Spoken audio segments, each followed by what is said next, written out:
Yes, natera bale kubango kyatukumidde kwano ku Pro Jan Media TV olinange Anditanda MC ato kubeera nga nkutusako amasu esawa zino agakugwa ku meza zaffe eza Pro Jan Media TV. Amawulire agakugwa ku meza zaffe terimala okujjako ga mwana mwala ayitibwa Flavia Namulindwa abasinga fena tumumanyi abadde presenter ku Bukedde TV1 abadde akikwasaganya ng'ateera abadde MC ng'akola ebivulumingi nnyo. Essaawa zino amawulire agamaze okugwawo gagamba nti Flavia Namulindwa agobeddwa.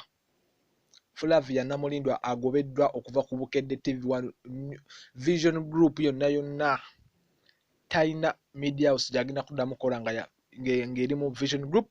Flavia Namulindwa agobeddwa. Kigambibwa nti Flavia Namulindwa okuva mbakalabalaba baffe kigambibwa nti Flavia Namulindwa abadde akola ku Bukedde TV1 agobeddwa lwa nsonga abadde alina tuwa gy'aliko essaawa zino eno mu United States of America ng'eyitibwa UNNA. Ekimugobeza kibadde nti Flavia Namulindwa abadde ajoyininze People Power, abadde ayingidde ebyobufuzi. Ate nnyongera okujjukiza nti Vision Group shares zaayo ezisinga obungi ziri mu government, kiba kitegeeza eri tiimu ya government Vision Group. Flavia Namulindwa abadde akubira aba People Power obulango. Flavia Namulindwa abadde alina online channel gy'abadde akolako eyitibwa Pimpa Promotion. Eyo abadde atera ogikolera ng'ate ya People Power nga ate ayagala kwesimbawo ng'ekisinde kyajjiramu kibadde kya People Power.